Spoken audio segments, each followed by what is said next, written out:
All right, we're going to talk about mental health in IT and safeguarding our most precious resource, which happens to be us, the people. I'm Tracy Boggiano. I work at, there we go. I work at DocuSign. I've worked in SQL Server for over 20 years. I'm available on Twitter, LinkedIn. My website's databasesuperhero.com. That's probably the easiest way to find me just because Boggiano is hard to spell. I achieved my mental health first aid back 2 years ago. So achievable for 3 years, so I can help people if they're in a crisis. I volunteer for the Disability Rights of North Carolina on their mental health council to help people maintain their rights that have mental health problems and set up laws and stuff that protect them in our state here in North Carolina. The rest of the icons are just pretty things. So what we're going to discuss here is some workplace causes of mental health challenges, discuss different ways that you can help yourself, discuss ways you can help others, discuss how your employer can provide help.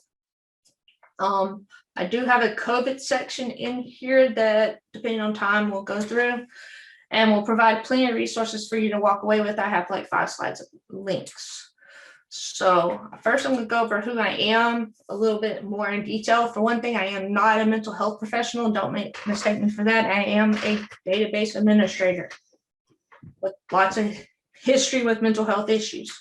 I suffer from mental health issues. I have bipolar anxiety and complex PTSD, and my experiences at work have affected my mental health, and I have affected my mental health by working, and both ways. Work has done it to me, and personal life has affected work just by different things happening. We're going to stick to the work things that have happened that have caused things, or the accumulation of things that have caused things that have happened.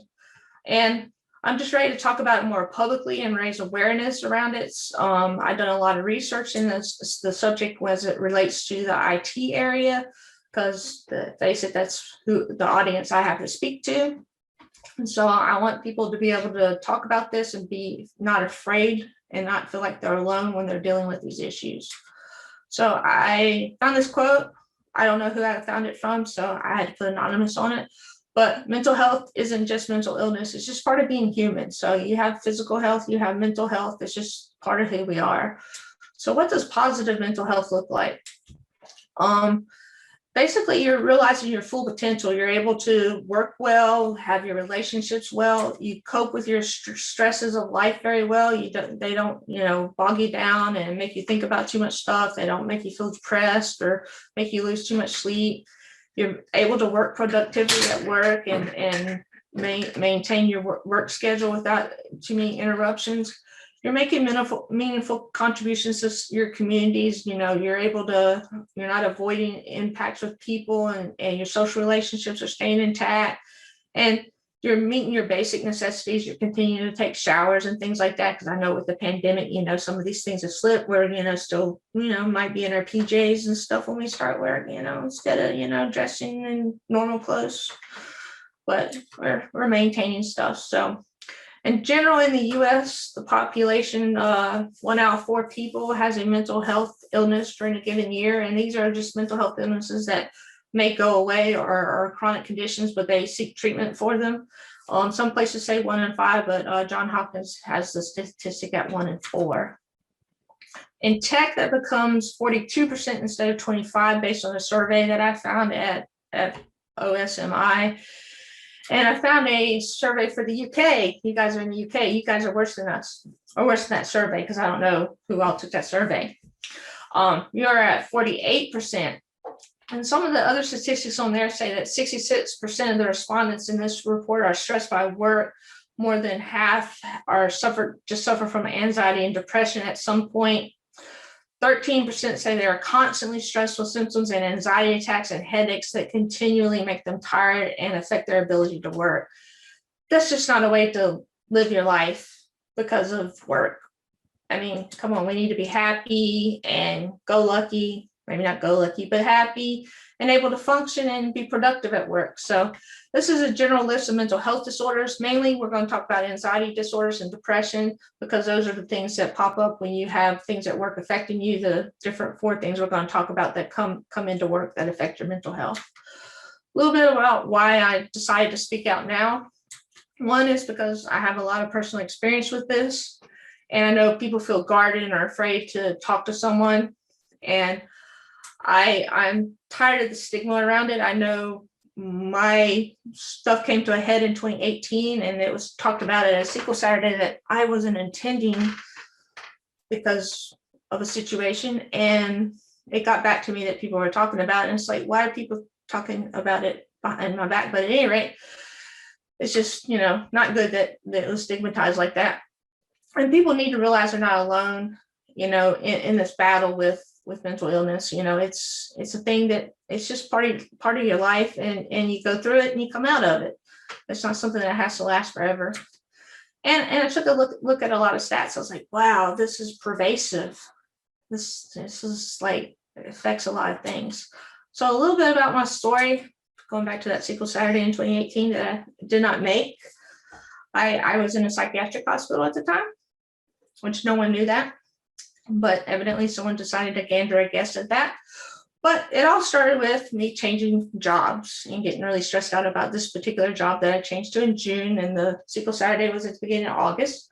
And then 2 weeks into the job, they laid off half the company. It was only a 40-person company, so we're down to 20 people. And you're a database administrator. What kind of company at that level needs a database administrator?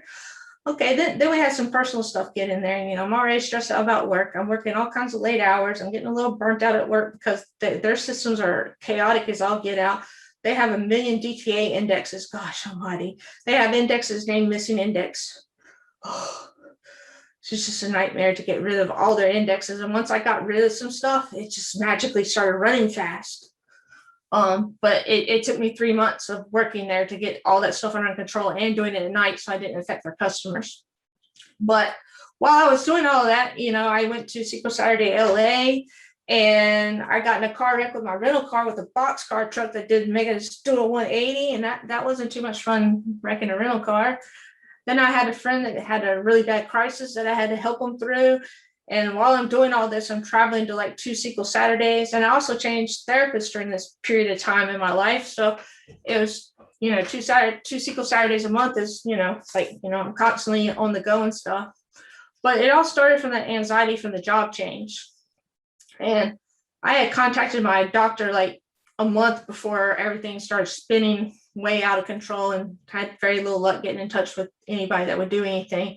So I spun into my mania with my bipolar. I was depressed at first, and then it just took off the other way. And I ended up in the hospital for a week, and it took me a year to get completely stable. And so like I said, I talked about my diagnosis, but over the years, I've had other stressors that have been working. One's been being on call. I had a job that every 3 weeks I was on call, but my coworkers rarely answered their pager, leaving me on call basically every night. So I was constantly getting disrupted sleep at night. And with bipolar or anybody in general, you need consistent sleep, or it disrupts you and makes you feel bad. We do a lot of development work. We may not be developers, so to speak, but we write store procedures, we automate things, we write PowerShell. And sometimes we get tired and burnt out doing these same things all the time, and need a break from them. Back when I was a developer, it was constant. Sometimes I would be given stuff to do at 5 p.m. one day, and they'd be expecting it done at 8 a.m. the next morning, which was a ridiculous requirement, but I've had it.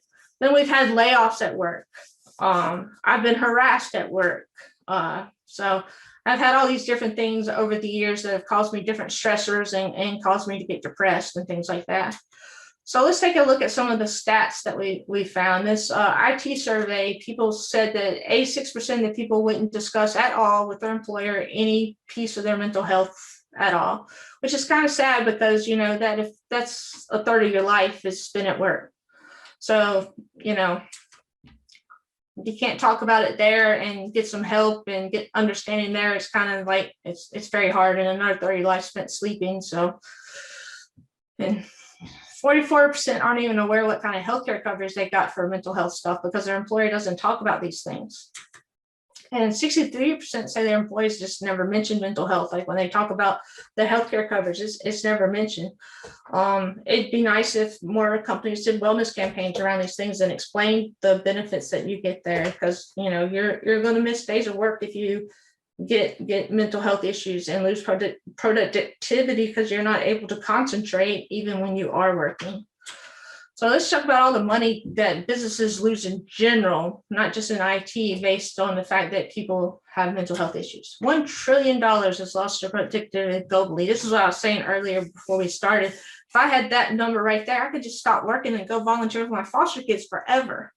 Actually, I could do it with just the depression money, $210 billion alone, or the suicide number, $69 billion. So that was the 10th leading cause of death in 2019 in the US and 18th worldwide in 2016.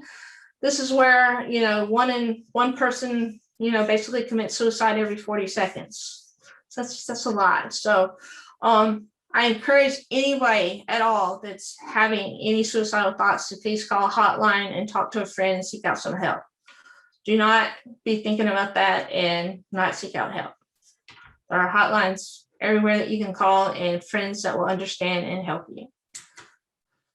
So there are 800,000 people worldwide die from suicide a year. For every death, there are 20 attempts. So that tells you, there's a lot of people out there suffering that need some help. So in the SQL Server family, there's some people that have tweeted that they would be willing to talk to you privately on their DMs about it and not, discuss or disclose anything. So here's a few people that, in the community that you can talk to. I can be included in that. But we also want you to just, seek professional help as well. They're not going to lock you away in a hospital just because you're thinking about it. You actually have to have a plan to do it. There are hotlines to call. Plan ahead on something that you can do to not make you think about this, or a way your friends can help you when you're going through times like this. And tell your friends ahead of time what will help you. That way they can be there for you. And, call your doctor or therapist if you have one. If you don't have one, there's nothing in the world wrong with having a doctor or therapist. I know that goes along with the stigma, having a psychiatrist or a therapist for mental health issues. But I personally think everybody in the world probably should have a therapist, because we all have different issues in life that don't necessarily, relate back to strictly mental health, but things that we need like a third party to help us through. So this is a map of where all of the suicides happen at. Thankfully, we're not in Russia. You guys look pretty good. You're in yellow. The US looks kind of worse in orange. So some workplace causes that cause us to get into depression and anxiety. One is just stress. And sometimes it doesn't come from work, but this, comes from trying to keep our systems on 24/7. If you work in an environment like that, the environment I work in is DocuSign. We're 5'9", so it's like you can't make any mistakes. Because if you do, it's all over the company, and you're just stressed out that you might do that at some times. You're working a lot of hours to make sure things are happening and things don't break, so that can cause you burnout.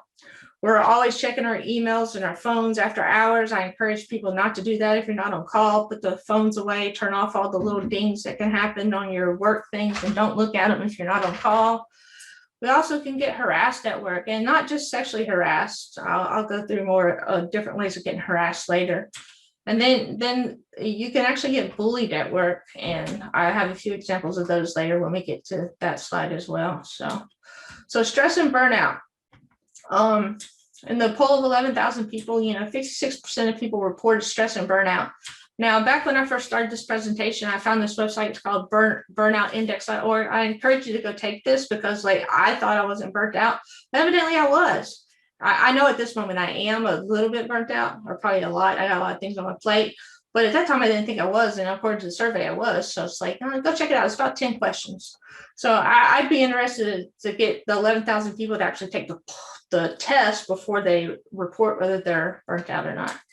So as far as stress and burnout goes, again, like being on call, having 24/7 uptimes, having unrealistic deadlines you got to meet because things are going on, especially with COVID going on and everybody having different working environments and different working arrangements than they had before. constantly being on our telephones or on our computers now. I mean, I've heard of people working crazy hours now because of COVID and because they're on all the time and stuff like that. So usually your burnout comes when you've had prolonged intense stress and you don't feel like you have any control over your situation to fix it. And you feel like this dude and you want to like smash something to get out of the situation. And it's just you're sacrificing all your personal time for these things, and you're just worried that things aren't going to get any better, and you have no way of making it better, you don't think. So we'll look at that later. So harassment and bullying. I've worked in places where people have gotten picked on for their age. I used to be called the child at 25 because everybody was 20 years older than me. For their height, I had a manager that was 5'2", and he was picked on quite a bit for this because other managers were at least 6 foot. What you wear, they used to pick on me for wearing white socks because Michael Jackson wore white socks.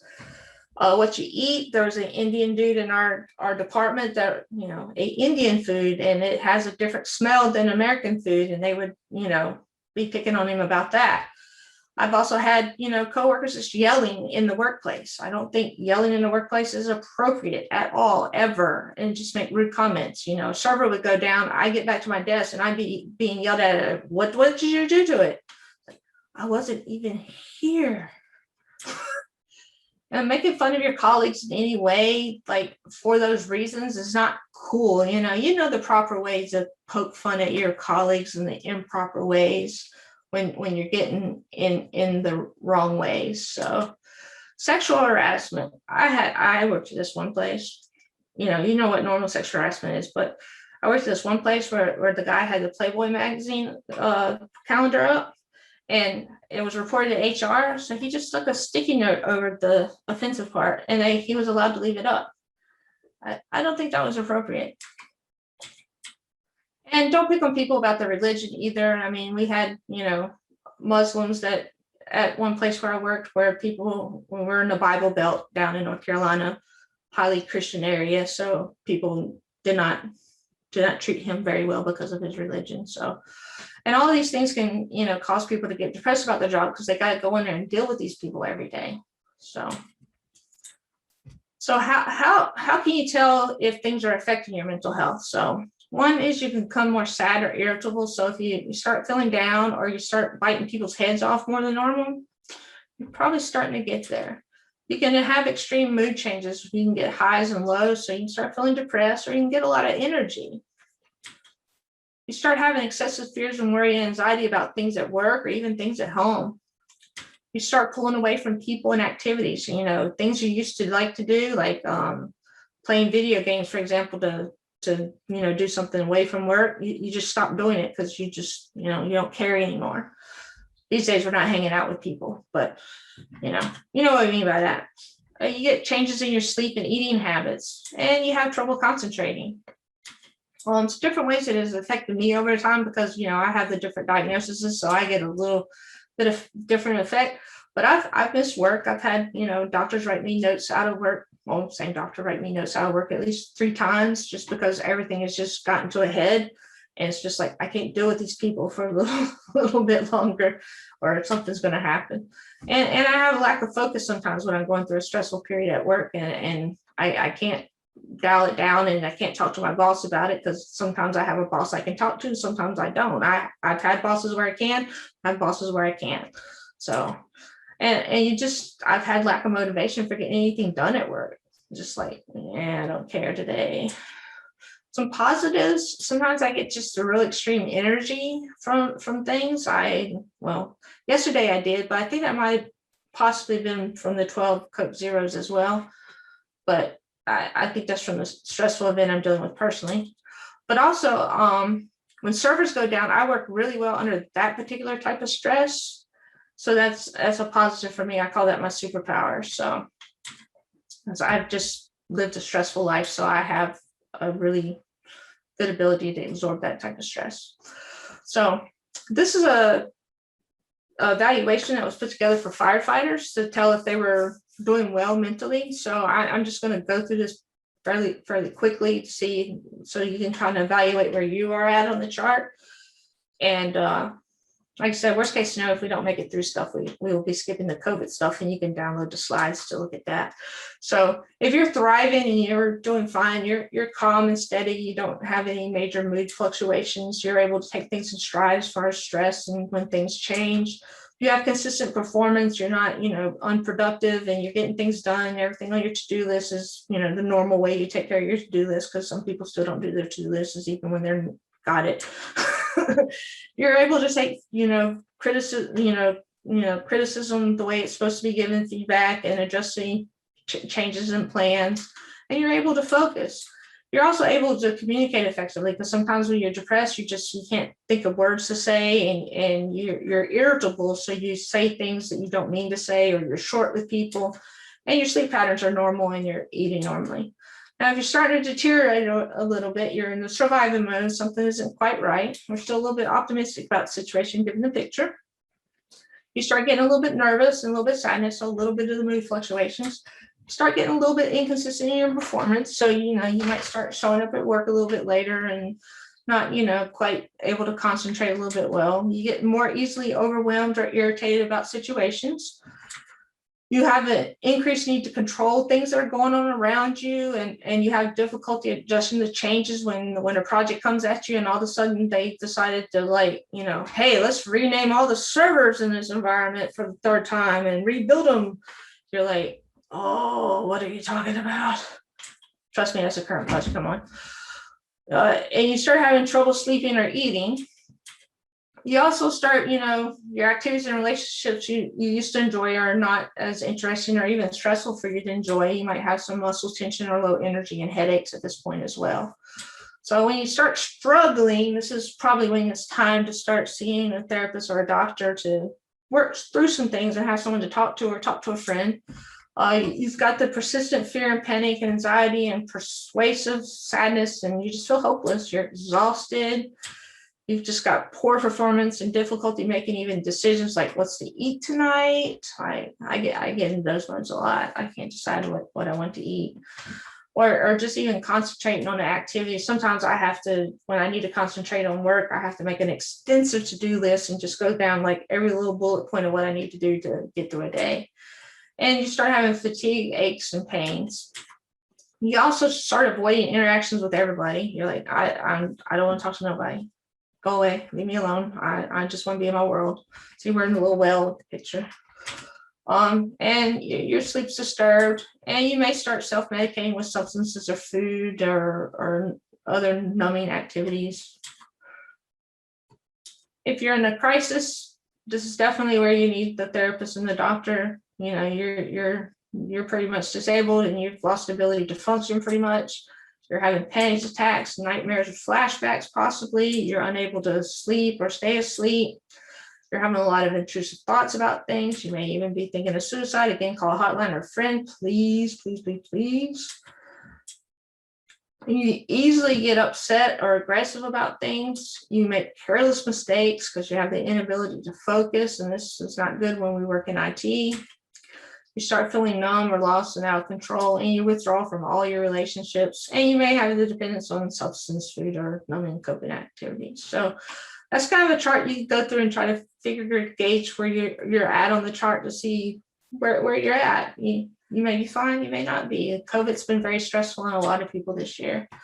So 10 ways we can avoid burnout in IT. One is to take some time off from work. I know with COVID, it feels like we don't need time off from work because we're home all the time, but we do. Today is a PTO day. I know I'm doing 2 presentations today, but those are only taking up an hour and a half. Tomorrow's a PTO day because I took today off. So that'll help me de-stress. Identify stressful tasks. If you're having some stressful tasks at work that you need some help with, take it to your boss and see if you can get some help with it or some clarity on it that can make it less stressful.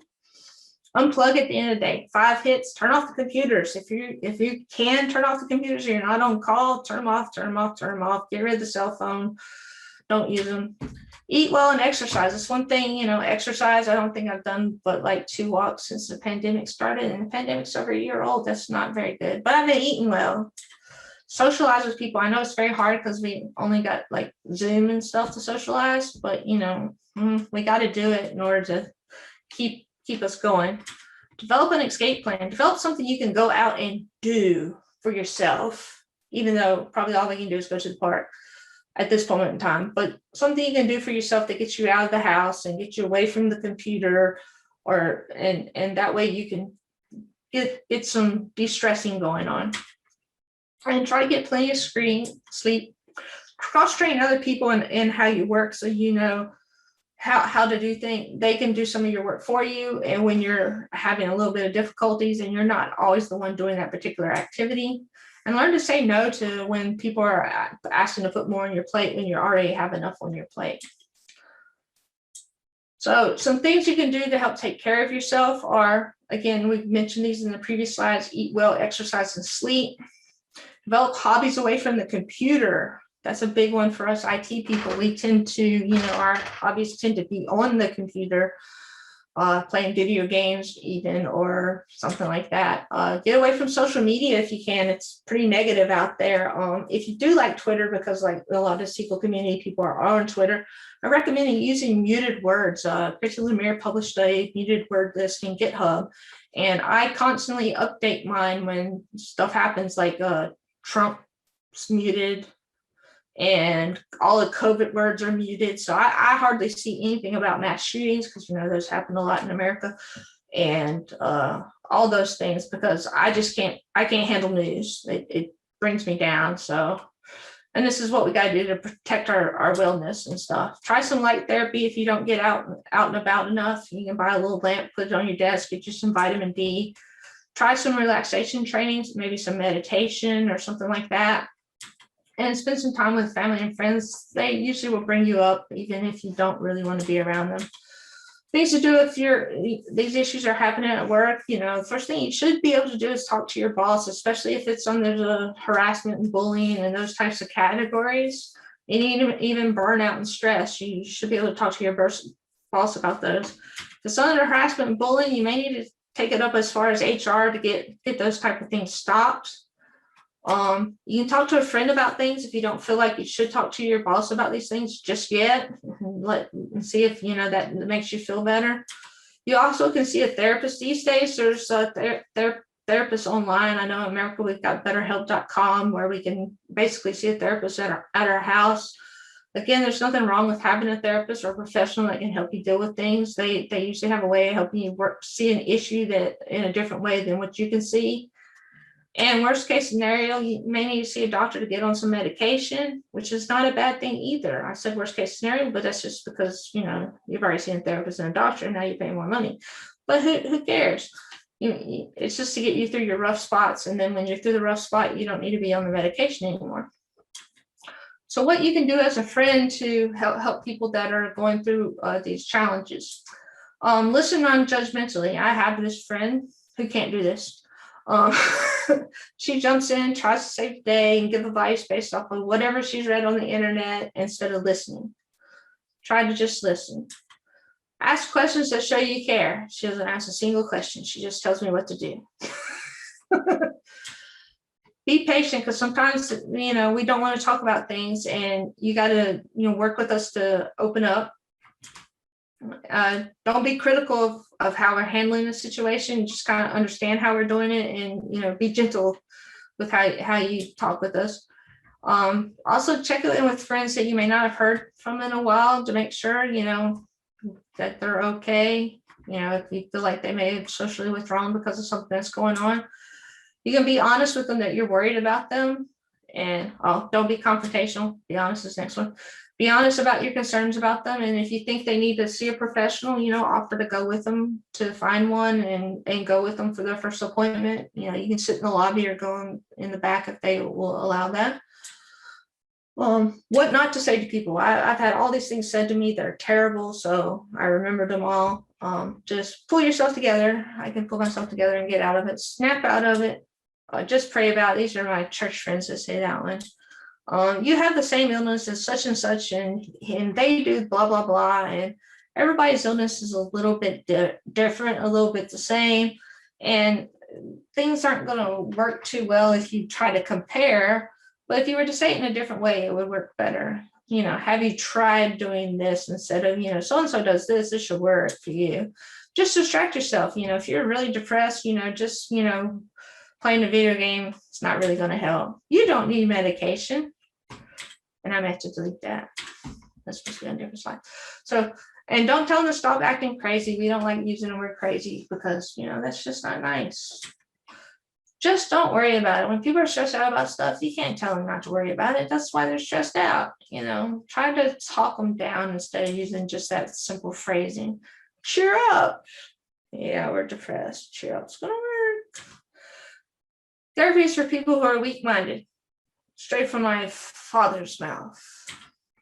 And things will be better in the morning. Yeah, that's how we fix everything. And stop focusing on the bad stuff. Some things you can say to people. You can be honest with me because that's something that is truly hard to get people to do because of the stigma that goes with mental illness.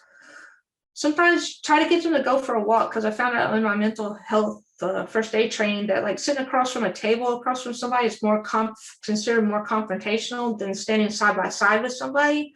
So you probably can get them to open up more if you're walking with them and just taking it easy and trying to have a gentle conversation with them. If you know they're in treatment, you can ask them how their treatment is going and see if there's any help you can be there. And if you know that they're not and you think they need to be, ask them if you can find them some help. And if you feel like they're not telling you how they're really doing, stick the word really in there and tell them you're really interested to know how they're doing. Because some people like me just say fine all the time. And ask them if they want to go out and do something. Now, I know with COVID, we really can't do that. But, when COVID's over, go back to normal life. And tell them how glad you are to have them in their life so you can kind of remind them of, that they are important to somebody. And bring up some memories that you have with them. So, what employers could do to help achieve wellness? One is to create open vacation policies. I know in America, I think the lowest vacation policy they can give salaried employees is 2 weeks. It's very low. A lot of companies have went up to 4 weeks in IT. Some have it, but with open vacation policies, you could take as many days as you wanted. Then a lot of people don't take hardly anything. But with these, then people can feel better about taking days off when they feel they need an extra day here and there. Offer flexible work arrangements. Some people do better working in the evenings than the mornings. They may want to come in 30 minutes late. Don't tell them that they can't take their doctor's appointments except during lunch hours and things like that. I literally had a job that said that, and my doctor took lunch. It's very difficult to figure out that one. Honor the 40-hour work week. My poor coworkers work more than 40 hours. I don't know how they do it. A couple of them anyways. But working 11 plus hours a day, you double your risk of depression by doing that. After 55 hours a week, you get cognitive loss. So that gives you poor performance in vocabulary, your reasoning, your information processing, problem solving, creativity, and reaction time. And it's a predictor of early dementia and death for doing that stuff. So also for flexible work arrangements, it's actually the number 2 consideration for a job for 53% of people in the survey because they like work-life balance, especially important for women. Respect people's boundaries. If they have an issue that's going on and they need the space and they don't like people being around them for some reason, respect that boundary that they have set up for work. Reconsider open office plans. They are terrible. They disrupt people. Introverts hate them. Women feel more watched and judged in these environments and report more sexual harassment because of these open office plans. So they're just, and they're noisier, and people need more headphones to be able to concentrate. And one of the main things you can do too is make sure you're offering comprehensive health insurance that includes mental health so that people can, receive help. Also, educate yourself and learn to develop some empathy around the different health conditions. There's a link at the end of the slide deck for workplace mental health topics that you can go through and read up on some stuff. Provide accommodations for employees. I know we have the ADA in America where they have to provide accommodations, but there's a job accommodations network site that gives you some ideas of things you can do. One is like providing the noise canceling headphones. Like I said earlier, doing modified work schedules, allowing them to work from home when, you know, it was pre-COVID and nobody allowed work from home. Helping them learn how to organize things different way if it seems they have a problem with that. Because sometimes, like I said, when I get depressed, I've learned to make a detailed list. Some people don't know to do that when they're stressed out and stuff. So try to work with people that are going through these issues. And as a manager, you can lead by example by setting your own healthy boundaries. Don't be the manager that's working all kinds of hours and is on at 2 a.m. in the morning. Set some healthy boundaries yourself. Practice self-care. Take some days off when you need it. And if you're taking a PTO day for mental health, let your employees know that's what you're doing. You know, that way they can, you're leading by example there, and ask for your own help. So when employers actually help their employees, what do they get out of it? A whole lot. So the attitudes about mental health and the decreased stigma around mental health just happen automatically at work. The employees are more engaged at work. They have more productivity and creativity. So more work's getting done. It's getting done faster. They're more creative. We're coming up with better solutions for things. They have an overall sense of well-being. They trust the workplace more. I mean, that's important. They feel satisfaction in leadership. When does that happen? Especially in big companies. Their interpersonal relationships with their coworkers improve. And they have more commitment and loyalty to the company. So that helps you with not having the turnover rate in your company. And you get the decrease in inefficiencies and errors. And that's really important in IT. People stay out of work less. I mentioned, you know, the employee turnover turns out less because of that. And the loss in revenue, that $1 trillion that I mentioned at first, is going to go down as more companies help people, because people won't be missing as much work. So the good news is, if an employee gets some treatment, that 80% of these employees report improvements during the year. So that's a big improvement. So that 1 out of 4, or our 42% in IT, 80% of those people will be feeling better after getting treatment. So that's, you know, that's a great improvement. So now the tips for surviving the pandemic.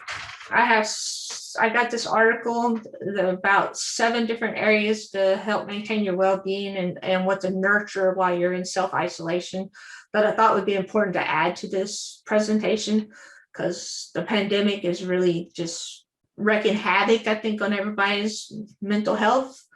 And so I thought it'd be important to help people, you know, stay connected. Some of these things we've already discussed, like we'll probably hit sleep again. But one is to have a sense of connection with people, schedule socials. I do have a happy hour with some people in the SQL community every Friday.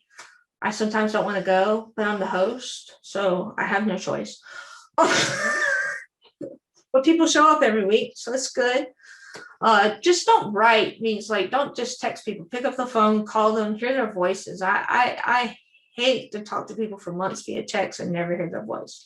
Check in on others that you hadn't heard from, like on my happy hour. If somebody doesn't show up for a few weeks, I try to remember to Twitter them and check on them.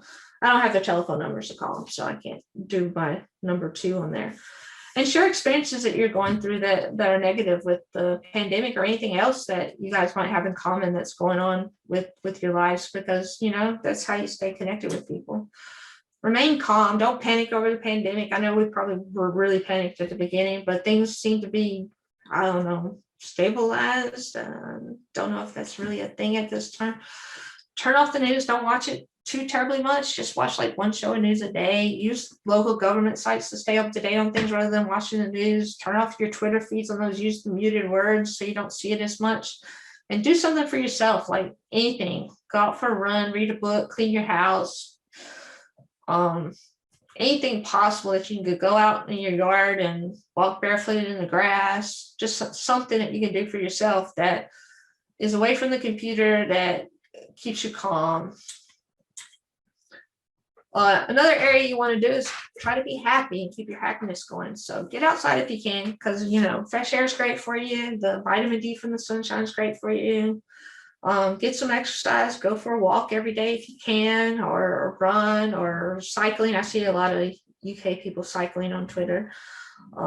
Accept that you aren't perfect. So if things happen, don't beat yourself up. I mean, there's a lot of stuff not happening because of COVID and having kids at home and spouses at home and not really having a good workplace because you used to work in an office, look for positives every day. I tried to write down 3 positive things that have happened during the day. I used to write down 3 things I was grateful for every day, but that's become more difficult. So I just look for positive things now.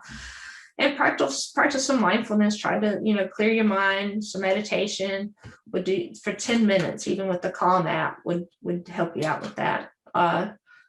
Set up some coping skills. So set boundaries between life and work. I have a strict boundary, 8 to 5. I'm just not doing it unless I'm on call. I'm lucky enough where I was already a remote employee before COVID. So I do have a designated work area. So try to have a designated work area that you work at. Try to establish a routine that was close to what you had before the pandemic, as far as working hours and commute and stuff like that. And if you had a long commuting hours, set up something you do during that commuting time for yourself, maybe, instead of letting it just slide by and not being used for anything good. And take breaks, because I've noticed a lot of people that I've talked to don't get up from their desk hardly any at all when they work from home. And when you're at the office, you get up and you end up talking to people on your way back to your desk and things like that. So it's not like you weren't getting breaks before. Keep up with your health. Physical and mental are intertwined. So if you start, physically going down, you're probably going to go mentally down. If you go mentally down, you're going to go physically down. Again, go outside if you can, get some exercise. A lot of gyms and stuff I know in the US put a lot of videos online, the YouTube for free. So there's that option. Meditation again, or yoga. Eat healthy. Again, I can't stress how important sleep is. Stress has a tendency to mess us up. So one thing is, don't work in your bedrooms, because that has a tendency, associate work with your bedroom, and then you'll be stressed out when you try to go to sleep. And stay off your work stuff after hours. Finally, try to feel fulfilled. Your productivity can feel down because you're working remote. And that's because we might have kids running around, or your cat on your computer and things like that, and the doorbell ringing, and all these errands that need to be ran, and it's just stuff going on. Don't overwork, just do what you can. If there's, for some reason, you can't produce as much as you used to before, talk to your boss about that and see what accommodations can be made. Take your regular breaks. I tried to every hour just go outside and walk around the block, just to get up from the computer and give my eyes a break, because my eyes are getting worse. I had to get progressive lenses last year. I'm getting old. I don't look it, but I am. Chat to family and friends and colleagues, not about work, especially if you're talking to colleagues. I have a few colleagues that are online because we have Australia, we have one in UK and New Jersey, that the UK people and the Ireland people will be online when I get on in the morning. So I just chat to them about anything but work. Set an agreement with your boss on realistic goals based on your situation. So if you're having, situations different at home than it was before, talk to your boss about ways you can fix that. If you need to work different hours than you did before, split the days in half or something, talk to them about that. They're usually pretty accommodating with COVID being on. And try to stick to a routine as much as possible, because that will make you feel less stressed out and more like you're getting things done. And try to feel a sense of accomplishment even when you're doing small things, because small things add up to big things. And look out for others that might be feeling alone, because when you help other people, that helps you feel better. I go back to this quote, mental health isn't just mental illness, it's a part of being human. So remember, it's just part of who you are, it's built into you. There's nothing wrong with you yourself if you get depressed or you have anxiety over a situation. Just get the help you need or talk to somebody. There are some podcasts I like to listen to out there. There's a not so safe one for work I listed on here. The Hilarious World of Depression is funny as all get out. There's this comedian that interviews other comedians, and I think every comedian must be depressed based on this podcast. The Happiness Lab is based on a Harvard class that this Dr. Lori Santos was going to give, and she thought nobody would take it, and it took off. And there's probably a zillion other ones I listen to, and I probably need to update that slide. There are a few blog posts that have been written in the community about different issues with mental health. If anybody happens to know of any others, let me know, and I'll update the slide. I'd be more than happy to have 50 slides with people that have written about mental health in IT. Here goes some resources as far as everything where I got all my statistics from are on here. Or anything that I pulled out information from is on here. Articles to read about mental health and tech are on here. So I think there's 4 or 5 pages of this. And then I put the self-evaluation again back here. So that way, if anybody skipped to the resources, they could just redo this again. And I didn't get any questions yet, but I'll pause here for questions. That was absolutely fantastic, Tracy. Thank you so much. Super interesting as well. You were right about all the facts, you know, kind of all the statistics that you found really kind of hitting home.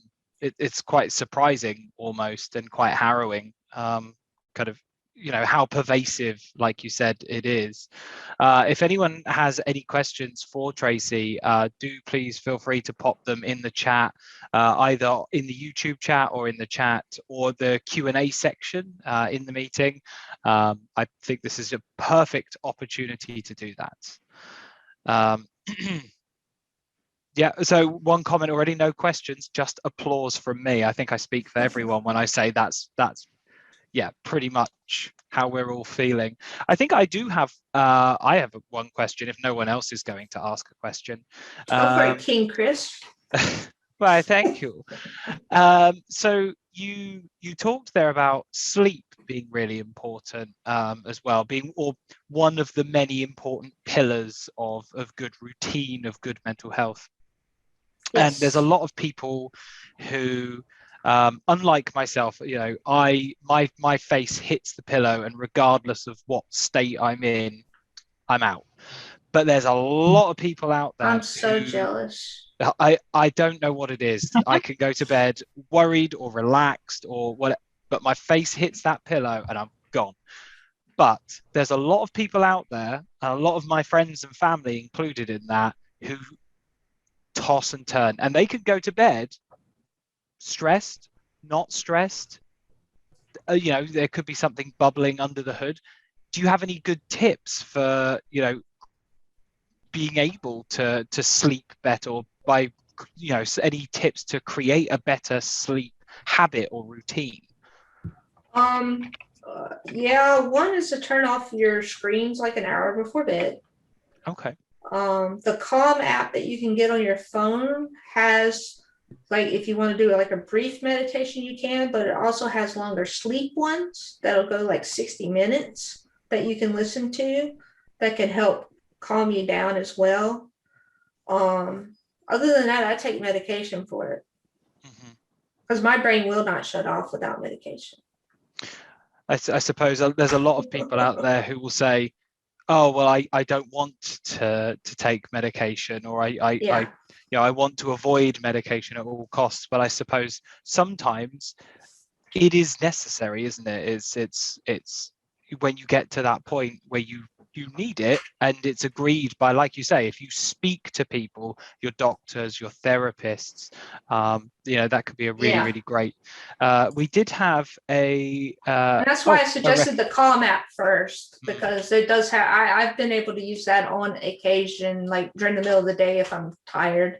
I've been able to use that to calm down enough to go to sleep, but it doesn't work for me at night. So Jesse, but that is a great app because it does have the like a longer program in there for sleep. Like it has one for the Outer Banks. Nobody knows what that is in the UK, but that's part of North Carolina. And it has waves and all this stuff, and it talks to you in a nice, you know, sleepy-ish voice and stuff like that. So, and then you have the guided meditations that you can do just to calm yourself down, and it walks you through that and stuff like that. So it's a good app, I think, to get just to help you with that. And I know, like, some insurance companies I know in the US have started like paying for some things like that, some meditation apps. So I don't know about the UK, but check on your benefits to see if there is possible that you have that. Yeah, absolutely. Jesse's also shared a fantastic resource in the chat box, which it's a very good book. It's so anyone who's watching on YouTube or anything, the book is called Why We Sleep. Jesse, do you want to give a 2-second rundown? It's really good. It kind of just breaks down. I think it's easy with work as well, just to like kind of deprioritize sleep and not prioritize it enough. And it kind of runs through various studies they've done and why it's so important. And then, tips essentially for. There's a really funny bit in the book actually where he says, most people would be really upset if you were reading my book and you fell asleep, but actually I'd be really happy if you did that, because that means you're going to get a good night's sleep. So Absolutely. Sounds like a That's good book. tremendous. yeah, it's good. Also, I think for a lot of people who are listening, I think maybe I'm right in saying this, but Headspace, who are obviously one of the largest providers of those apps, I think that during the pandemic they have been offering Headspace for free. I believe that might need some substantiation, might need checking. I'll ask my tech help and fellow moderator to fact check me on that one. Check that. But I think they were at the definitely beginning of remember. the pandemic, if I remember correctly. I think Calm was doing the same thing, if I remember correctly. I've also got some weighted blankets recently. So I am a tosser and a turner, and Those are good too. They just stick you to the bed. They're quite good. And if you get a cat that won't let you move, you might fall asleep. It's Headspace is 30% off. Okay, so 30% off still. Yeah. Headspace is just as good as Calm, so I just happen to be a Calm user. So I'm in terms of podcasts, in terms of amazingly silky voices, my wife has been listening to Mind Blank. There's a doctor who does a podcast. I don't know if anyone will be able to remind me. It's like Feel Better, Live Longer with Dr. Rangan Chatterjee. That's it, Dr. Rangan Chatterjee, and it's an amazing podcast. And he has some amazing speakers on as well. So I would recommend that one. Mark, do we have you here now?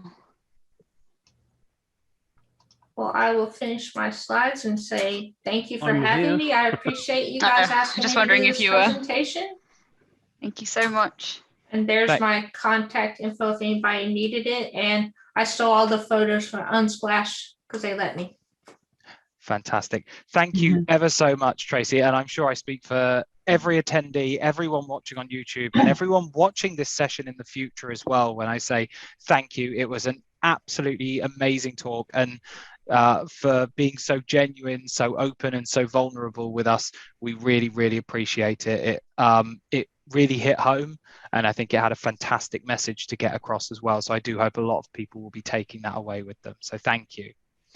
Yeah, thanks very much. Brilliant. No problem. That was the whole point in starting it, was to try to get people to be able to talk about it more. And I figure I've been through enough where I'm a good one to talk about it. Yeah, absolutely. I mean, it's best to speak from experience. And Tracy, you'll be sticking around as well. So if anyone has any other questions, would you be all right if they pop them in the chat for you? Yeah, that's fine. Fantastic. So anyone who's got any extra questions for Tracy, do pop them in the chat window. We'll see them pop up. Yeah, there's quite a few thanks for you in the chat window. Yeah. So when you get a chance, go through that and just see how much everyone has loved that session.